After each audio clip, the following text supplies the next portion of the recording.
¿Cómo están? Sean todos, todas, todes bienvenidos a estos diálogos ensayando imposibles, actividad que se enmarca dentro del Foro de las Artes organizado por la Universidad de Chile y que esta vez nos da la posibilidad de conversar sobre artes, comunidades y participación. Desafíos para una democratización cultural es el nombre de esta conversación, que ahí ya nos regala varios conceptos que vamos a ir poniendo en cuestión o desarrollando con nuestros fantásticos invitados e invitada. Les damos la bienvenida y el agradecimiento por estar aquí acompañándonos a Bárbara Velasco, directora de la Plataforma Cultural de la Universidad de Chile, presidenta honorífica del Consejo Mundial de Artesanías para Latinoamérica, antropóloga, artista, ella misma, además con experiencia de más de 14 años trabajando en el Ministerio de la Cultura, las Artes y el Patrimonio, así que tiene muchas cosas que contarnos. Gracias, Bárbara, por estar con nosotros. Por la invitación. Y estamos también con Johnny Labra, músico y gestor cultural, parte fundacional del grupo Sol y Lluvia, un grupo fundamental para la música chilena y quien además entre los años 2006 y 2013 fue director de cultura de la comuna de San Joaquín y actualmente es asesor de contenidos y programación de la Corporación Municipal de Cultura de San Joaquín. Muchas gracias, Johnny, por acompañarnos. Gracias por la invitación. Bueno, partamos por el concepto de democracia cultural versus democratización de la cultura, ¿no? Pongo ahí sobre la mesa, ¿cierto?, la manera en que nos estamos moviendo y pensando particularmente que en el plan de gobierno del presidente Boric era una de las cosas que se proponía, dejar de pensar esta idea de que hay que llevar la cultura definida como aquella de las élites, ¿cierto?, a la gente, también entre comillas, ¿no? Para que la gente, entre comillas, tenga acceso a estos bienes que vienen de otro lado versus hacia el lugar donde la discusión se está moviendo hoy día, pensar en una cultura democrática, que entiende que cada persona, cada individuo tiene en sí mismo cultura y es sujeto cultural y que desde ahí hay un trabajo de escucha, hay un trabajo de interacción, un trabajo de posibilidad. Ustedes en San Joaquín, Johnny, han hecho muchísimo de aquello y la actividad del Teatro San Joaquín es prueba de ello. Yo estuve muchas veces con el FEMCINE ahí y siempre me entusiasmó mucho la capacidad que tienen ustedes como corporación de movilizar a los vecinos y vecinas, ¿no? Hablemos un poco de cómo se generó esa relación.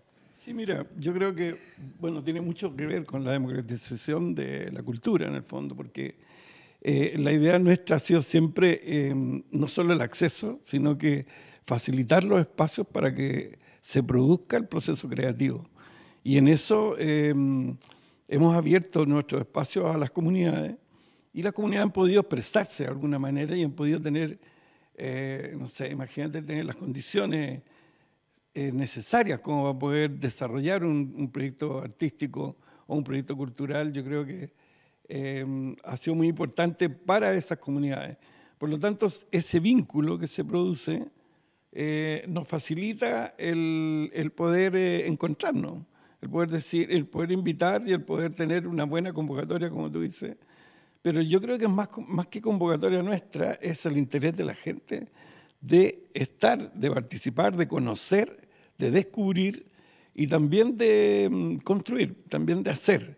Entonces yo creo que eso, como te digo, yo pienso que lo hemos logrado abriendo los espacios de manera absolutamente, bueno, con ciertas condiciones, pero nunca con una condición de poner un marco a la creatividad, sino más bien de facilitar y de cuidar el espacio para que pueda seguir siendo un lugar de creación. Entonces yo creo que eso la gente lo ha ido entendiendo y ha sido un proceso ya de 10, 12 años en que ya podemos decir, sí, hemos logrado tener ciudadanos culturalmente activos, como es lo que nosotros sentimos que queríamos generar y queríamos ayudar a que eso se diera en la comunidad. Sí, ahí hay un salto que me parece súper importante, ¿no? La idea de pasar del ciudadana consumidor de cultura a aquellos que tienen acceso, por supuesto, ponemos ahí el acápite, ¿no? De decir, no todo Chile, Chile es muy diverso, es muy complicado en términos de accesibilidad, uno, pero incluso ni siquiera estamos hablando de consumidores de cultura, sino también, me encantó lo que dijiste, Johnny, de ciudadanos activos culturalmente. Ahora, ¿cómo se logra eso, Bárbara?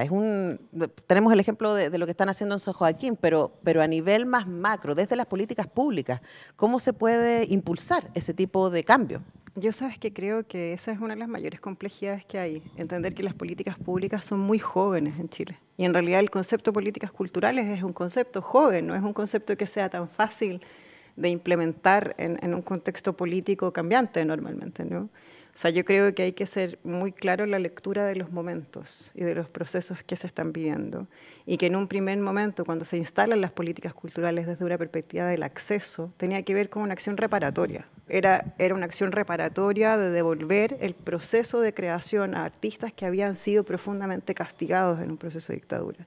Y las políticas se concentraron mucho tiempo no en un concepto solo de elite ni de cultura-nación, ¿no? Que es como lo que siempre entendemos en esta cultura de políticas culturales basadas en los artistas, ¿no? Sino que era desde un acto reparatorio. Y ese proceso de acto reparatorio de devolver la creación y los procesos creativos a través de fondar o a través de incentivos a la creación fue un momento. Había que poder asegurar que siguiera existiendo obra y obra crítica. Y fue un momento de la historia política de Chile. Lo que pasa es que ese momento empezó a estar desajustado con el momento de qué pasaba con los públicos y con la gente que tenía que disfrutar y entender este fenómeno creativo que estaba volviendo a tomar forma. Y ahí, claro, viene esta idea de, bueno, fomentamos el acceso, ahora está desde la idea del consumo, después desde la idea de la participación y cómo efectivamente la agencia del derecho, el ejercicio del derecho cultural, viene desde el concepto clave de una ciudadanía activa y una ciudadanía activa en términos culturales que no sea pasiva receptora de esos contenidos. El momento actual lo hace más complejo aún, no solo por el contexto político, de la efervescencia política, sino porque hay un contexto post-pandemia que mediatiza esos accesos también y que esa mediatización de esos contenidos digitales también establece una nueva especie de control del acceso cultural. A pesar de que no sé, por los cabros en su casa escuchan música o consumen cierto tipo de cosas, lo que se consume es lo que está digitalizado, es decir, lo que llega. Y en un contexto muy globalizante se van perdiendo esas particularidades del ejercicio de la cultura. Entonces, el escenario va cambiando, las tecnologías van cambiando las formas de acción y participación. Entonces, desde la política pública siempre estamos a placer, ¿ya? Entonces, ¿cómo efectivamente generar una ciudadanía activa en un minuto o participativa? Era abriendo los espacios culturales y entregando este espacio que era co-construido, ¿no? Co-dialogado entre los creadores y sus públicos, que había algo que ofrecer que no era solamente una cultura de élite, sino que había una cultura viva que estaba presente. Pero ahora el conflicto que yo creo que quizás lo han vivido es cómo hacer que las personas vuelvan a esos espacios culturales, después de un espacio post-pandemia en donde el tema de lo doméstico o la acción del consumo cultural, que fue muchísimo, porque todos vieron películas, todos escucharon música, o sea, la pandemia salva de la locura un poco el arte, ¿no? Pero ese arte no estaba digitalizado y se volvió entonces a reconstruir esta idea de quién domina y quién no en términos de oferta cultural. Sí, ahí aparecen varias cosas en tu respuesta, Bárbara, que me encantaría desmenuzar, ¿no? Por un lado, el tema del acceso de lo digital, y luego, claro, a mí me pasa, y no sé si a ustedes les pasa, o a quienes nos están escuchando y viendo, o sea, yo abro Spotify, y que es la plataforma que yo uso para escuchar música, y siempre, independiente de lo que yo escuche, siempre me está recomendando escuchar reggaetón. Y es como, nosotros tenemos una relación de muchos años en Spotify, ¿por qué me sigue recomendando reggaetón si tú sabes que no voy a hacer eso, no voy a escuchar esto, ¿no? Entonces, claro, de repente perdemos de vista que incluso en estos espacios que pareciera que son grandes plataformas abiertas, ¿no? Sí hay una mediación de mercado, por decirlo de alguna manera, y hay una mediación de interés. Y ahí aparece otra cosa que yo creo que a muchos nos dejó muy impactados el 4 de septiembre respecto a un grupo importante de la población que no sabemos en qué está. Es así de simple, porque uno puede decir, bueno, la gente que tiene una mirada conservadora y que ha sido locuaz respecto a eso, los tenemos identificados, sabemos quiénes son, ¿no? Están allá. Quienes estamos en el mundo del progresismo, de la cultura, que normalmente van juntos, ¿no? Estamos en este lado, etcétera. Pero de repente aparecieron 4 millones de personas que no habían votado antes y que de repente dijeron algo que nos dejó, o por lo menos a mí me dejó muy sorprendida, pero al mismo tiempo con muchas preguntas, ¿no? Entonces, preguntarte a Johnny, y una de las cosas, una de mis teorías, y ahí te la planteo, ¿no? Tiene que ver con que muchas veces quienes estamos en la mediación cultural, quienes estamos en la universidad, incluso a veces quienes están en la producción, están lejos de los territorios y dejamos de esos territorios, ¿no? Y dejamos de estar en contacto con aquellas cosas que están pasando y con ese, entre comillas, sentido común cotidiano que no lo tenemos en vista, ¿no? ¿Cómo lo ven ustedes? Mira, yo, de lo que tú decías, yo creo que hay una cosa que es el desarrollo de las particularidades.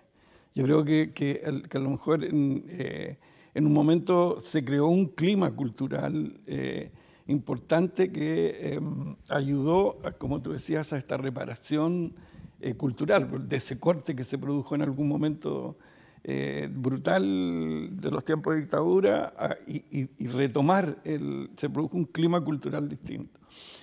Pero las particularidades no se desarrollaron en el territorio, que fue lo que hoy día está sucediendo.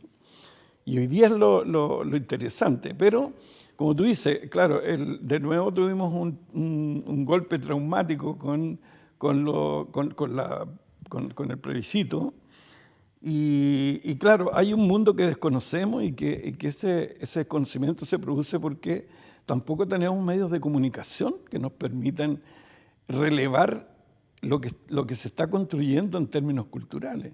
Porque hay una construcción que ha hecho el mismo Ministerio de la Cultura, ha hecho una construcción permanente. Nosotros somos parte de un programa de instalación de centros culturales públicos en los territorios y que es tremendamente importante porque tiene una conexión directa con las comunidades.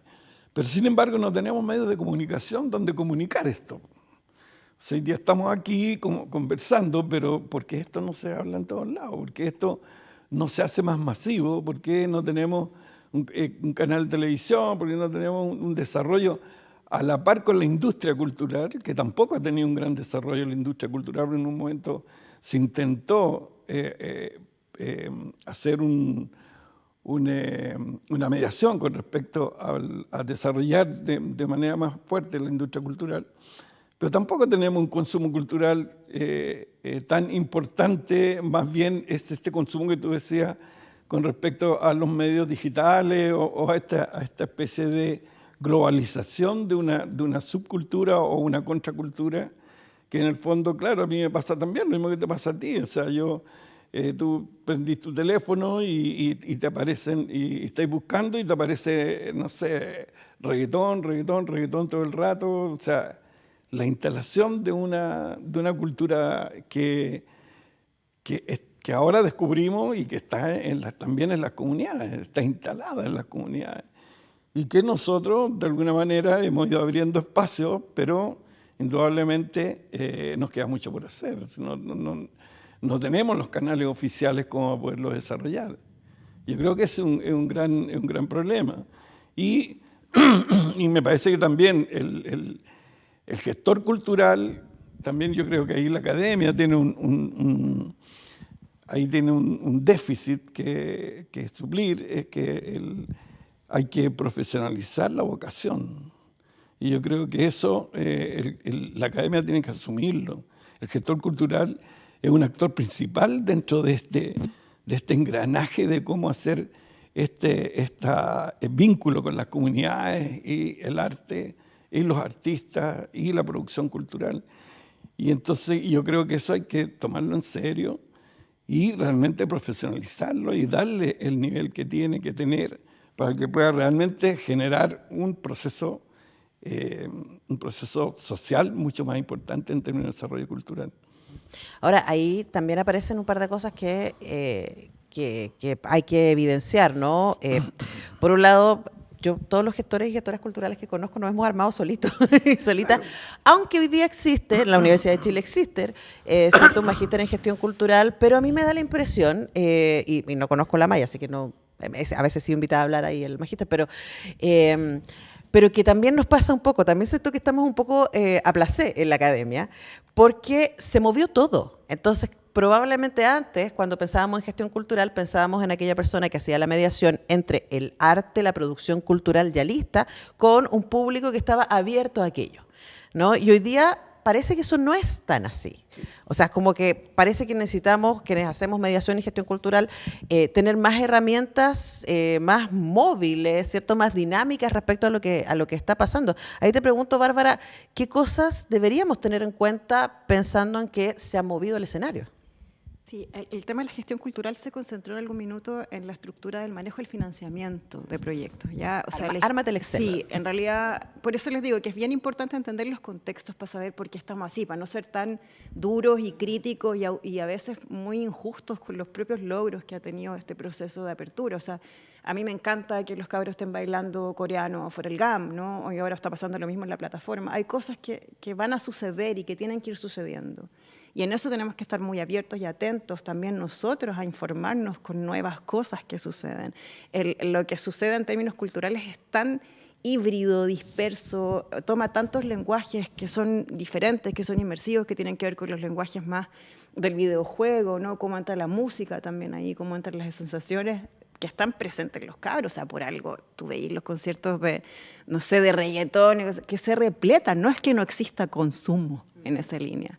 Lo que pasa es que no está el consumo que nos gustaría que existiera a todos nosotros. O sea, ojalá hubiese un equilibrio en ese tipo de consumo, y a veces como bien políticamente incorrecto decirlo, pero o sea, que nos da rabia que se vendan 3 estadios nacionales para ese tipo de contenido. Y tú decís, bueno, hay plata, parece, ¿no? No es que no haya plata. Es tarjeta de crédito, digamos. Claro, pero bueno, pero hay disponibilidad de gasto, hay disposición a ese gasto. Entonces, ¿qué es lo que a mí entender no estamos viendo? Es que los lenguajes ya no son tan unidisciplinarios o monodisciplinarios como lo entendíamos nosotros desde la gestión cultural. No es que tú solo trabajes o con artesanía o con teatro o con música.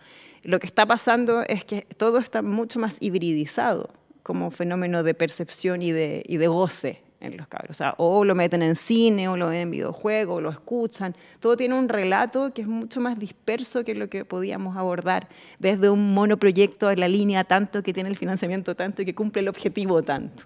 Ya, como que la gestión se fue acercando más a conseguir financiamiento y a poder sobrevivir, a que los gestores también tuvieran cómo sobrevivir. Entonces, eso ha ido perdiendo ciertas lógicas posibles de trabajo territorial.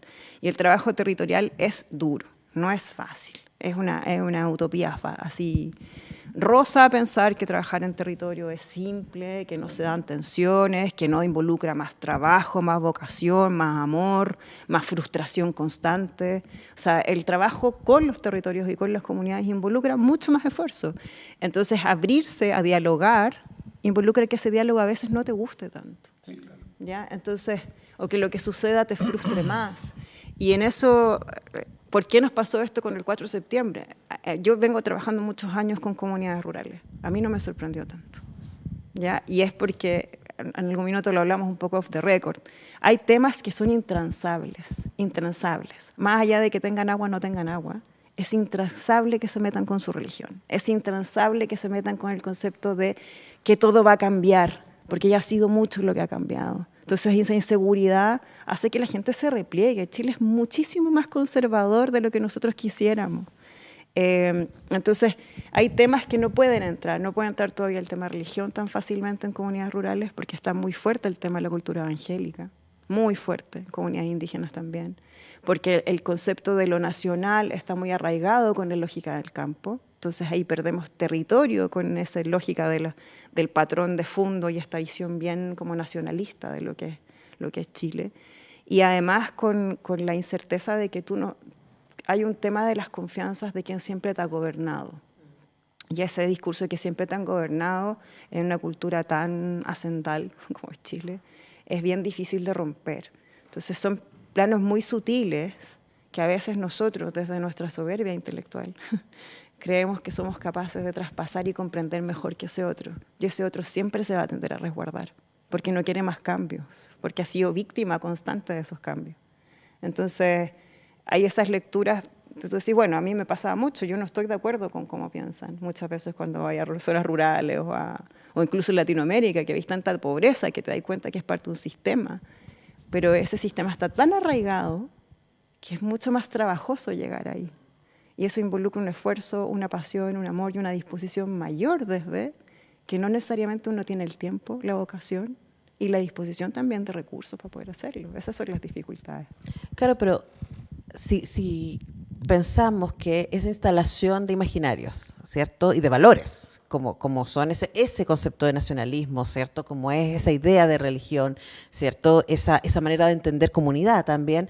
Todo eso son instalaciones culturales. Total. También, ¿no? Y una de las cosas que yo me he estado preguntando, y le he estado preguntando a muchos creadores y creadoras y estudiosos en los últimos meses, es, bueno, primero, cómo se instala aquello y cómo se pone en cuestión aquello, ¿no? Pensando en que finalmente son los imaginarios los que nos definen. El 5 de septiembre yo entrevisté a la Malucha Pinto, tanto como parte de la convención como una activista desde la cultura, ¿no? Y ella me dijo una cosa que no me ha dejado de dar vuelta. Pueden buscar la entrevista, está ahí en YouTube. Estábamos las dos muy emocionadas, muy tristes ese 5 de septiembre. Y ella dice, en territorios, una cosa que yo escuché constantemente a las personas fue, todo suena muy bonito, está bonita la propuesta constitucional, pero eso no va a pasar. O sea, es como, y ella me decía, cuando la gente se ha sentido vulnerada de manera consistente durante tantas décadas, es difícil que se pueda imaginar, y para mí esa es la palabra clave, que se pueda imaginar un Estado que le cuide. Y yo creo que ahí hay un ejercicio muy poderoso, ¿no? El cómo esta desesperanza aprendida, que de alguna manera puede explicar, entre muchas otras razones, por supuesto, el resultado del 4 de septiembre, también tiene que ver con estas desconfianzas de las que habla Bárbara. Ahora, ¿cómo se combate eso? Y ustedes en San Joaquín, y particularmente tú, Johnny, han trabajado la idea del cariño social. Y me encantaría que nos ayudaras a conocer ese concepto y a desarrollarlo, a ver si por ahí nos sirve de antídoto esta desesperanza. Yo creo que básicamente es hacer empatía con el otro. Es tratar de entender su modo de vida, en el fondo, y tratar de compartirlo con él. Nosotros lo que hacemos con los gestores culturales es que les pedimos que vayan y convivan con la gente, que se instalen en el territorio, que vayan, visiten, conversen, tomen té, almuercen, compartan el diario con la comunidad y con las organizaciones y con los artistas locales. Y yo creo que en eso se basa el cariño social. Es como tratar de compatibilizar con el otro. Es decir, el otro necesita tanto como yo lo necesito a él. Necesitamos construir juntos una comunidad. Necesitamos tener en los barrios, necesitamos vivir mejor. Y en el fondo es ese querer vivir mejor el que tenemos que compartir entre todos. Y en eso la cultura juega y la expresión artística juega un rol importante. Entonces, para nosotros, la calidad de la expresión artística, que no es que le pongamos nota, sino que el cariño con que se haga la expresión artística, que se nota inmediatamente cuando tú la ves puesta en escena, es la que nosotros privilegiamos con respecto a que sea un vehículo de comunicación con la comunidad. Entonces, buscamos que el artista vaya, también comparta con la comunidad, no sea solo yo voy, estoy en el escenario y luego me voy, o hago una presentación, sino que haya un proceso, que vaya, que comparta, que construya, que trabaje con la comunidad y que luego la comunidad también sea parte de su expresión artística. Yo creo que eso ha dado muy buen resultado en términos de movilizar mira, nosotros somos de las 8 comunas al parecer del país que le puso una cierta barrera al rechazo. Y anduvimos mitimota más o menos. Y también nosotros lo vivimos esa experiencia en la época del estallido social. Tampoco nosotros tuvimos tuvimos más bien expresiones cívicas y culturales en la calle, más que vandalismo, saqueo o incendio, y nosotros teniendo poblaciones complicadas como La Legua, como tenemos un mall, tipo mall europeo cerca de La Legua, y no pasó absolutamente nada, porque se hizo un trabajo con las comunidades de participación, y en el mall hay un espacio donde las comunidades se pueden expresar, donde permanentemente están participando los artesanos, o ponemos escenario para los artistas, qué sé yo. Entonces, en eso es el cariño social, en el fondo es empatía, calidad artística y participación. Ahora, esos tres elementos, ¿no? Empatía, calidad artística y participación, finalmente lo que generan es una idea de pertenencia. Absolutamente, que es muy, de identidad. Claro, que es muy poderosa y que de hecho sostiene la posibilidad de cohesión social, que es algo que estoy soñando, ¿no? Estoy pensando un poco lo que pasó en Medellín, que para mí es un ejemplo muy importante de cómo a través de la cultura se pudo hacer resistencia, no que se haya resuelto, pero se pudo hacer resistencia en ese caso al avance del narco, ¿no?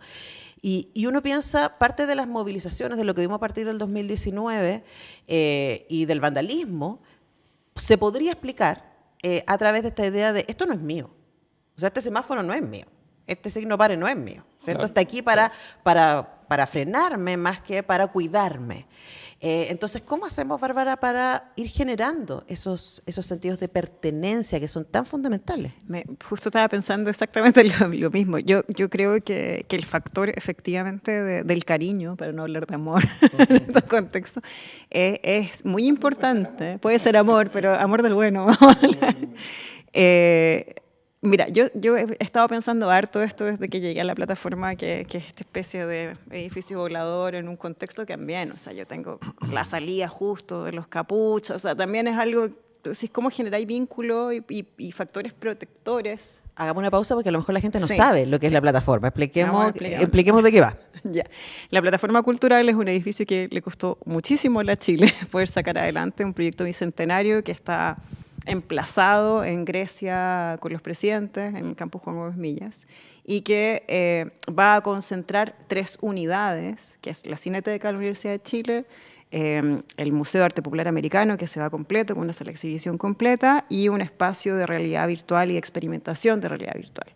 Y lo más interesante que tiene este espacio es que se abre como una infraestructura cultural en Ñuñoa, pero de impacto a nivel nacional y esperamos que también internacional después, pero que dialoga con 3 conceptos súper claves para nosotros, que es el patrimonio y la memoria, las nuevas tecnologías y la documentación.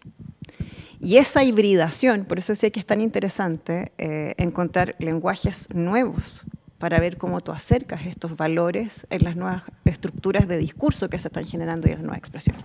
Eso es la plataforma.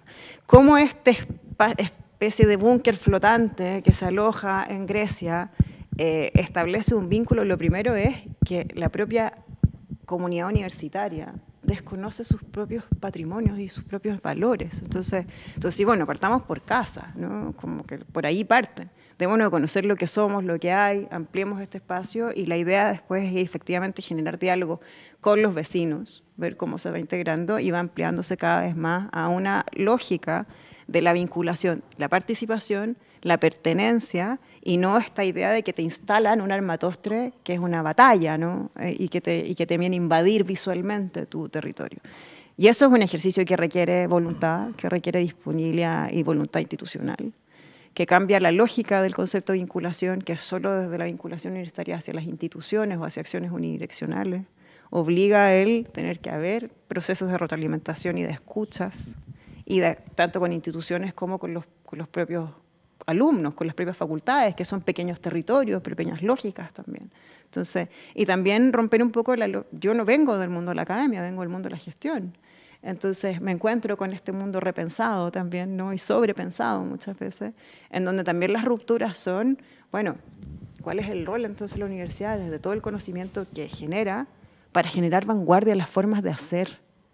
Y creo que lo más importante es que volvamos a recuperar la vanguardia, no solo el pensamiento, sino de la vanguardia acción. Y creo que el mayor desafío de la institución es lograr no solo el pensamiento crítico, ¿no? Que lo tenemos, que hay tremendos pensadores y que van a ser 1000 veces más potentes de lo que yo pueda decir. Pero creo que es eso, cómo eso se va a una agencia activa desde la institución que permita una ciudadanía participativa también. Entonces, el desafío es ese, cómo traspasamos este pensamiento a una acción concreta, con el cariño que involucra proteger nuestra propia universidad. Entonces, por ahí está el desafío, que no tengo la solución, la tuviera ya estaría feliz, pero creo que por ahí va, ¿no? Por esa postura. Sí, además de nuevo regresa la idea de activación y de pertenencia, ¿no? Totalmente. Y en este caso, claro, ahí puesto en Grecia con los presidentes, ¿cierto? Porque está hacia atrás, se instala en un lugar en donde además hay muchos vecinos y vecinas.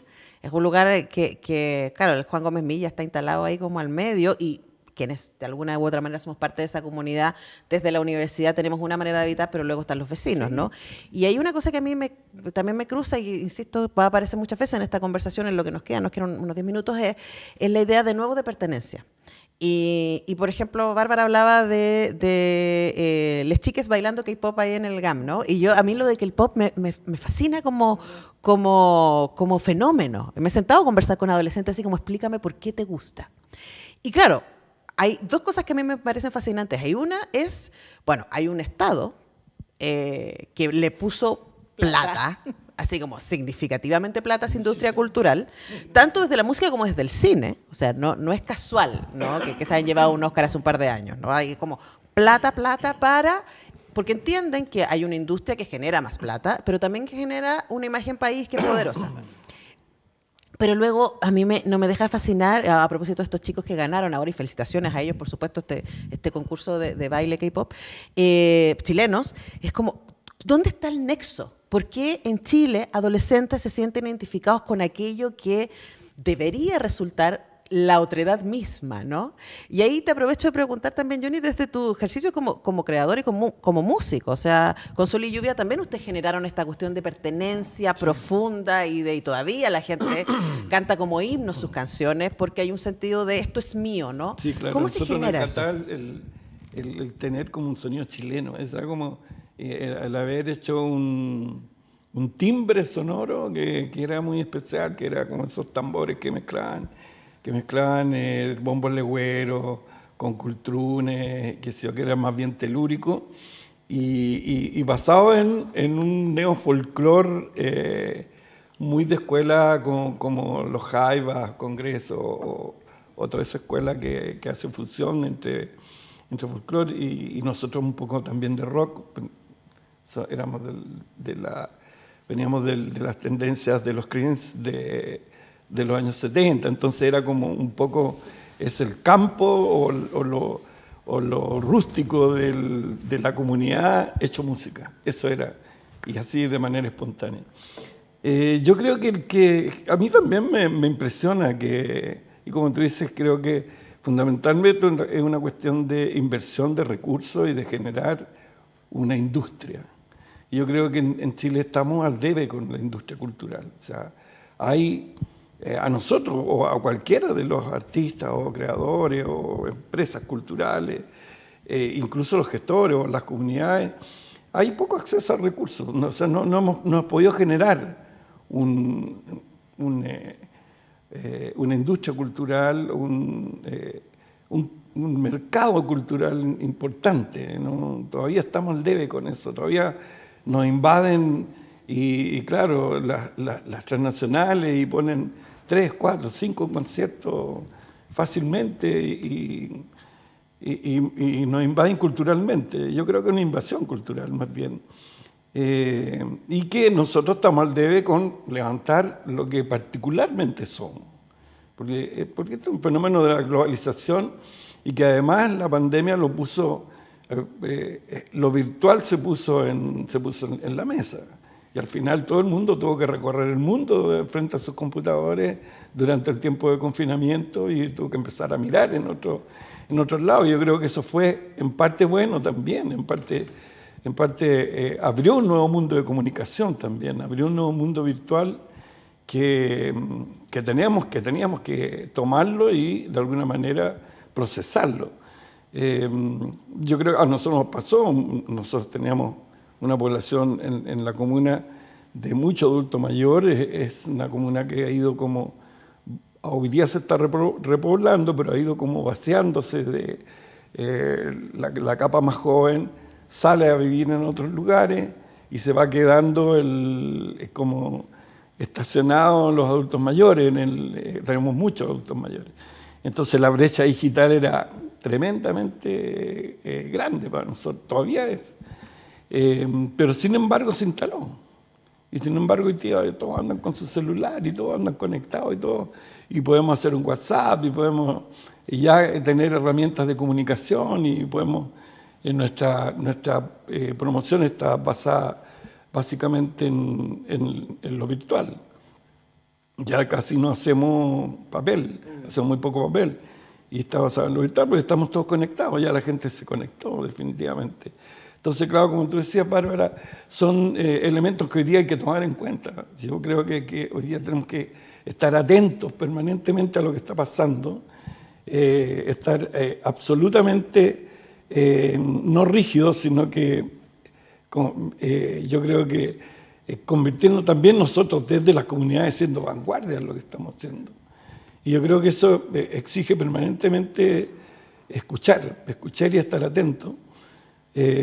Pero también exige que desde el Estado hay una mirada mucho más potente con respecto a que el presupuesto de la nación tenga mucho más presupuesto a cultura, tengamos mucho.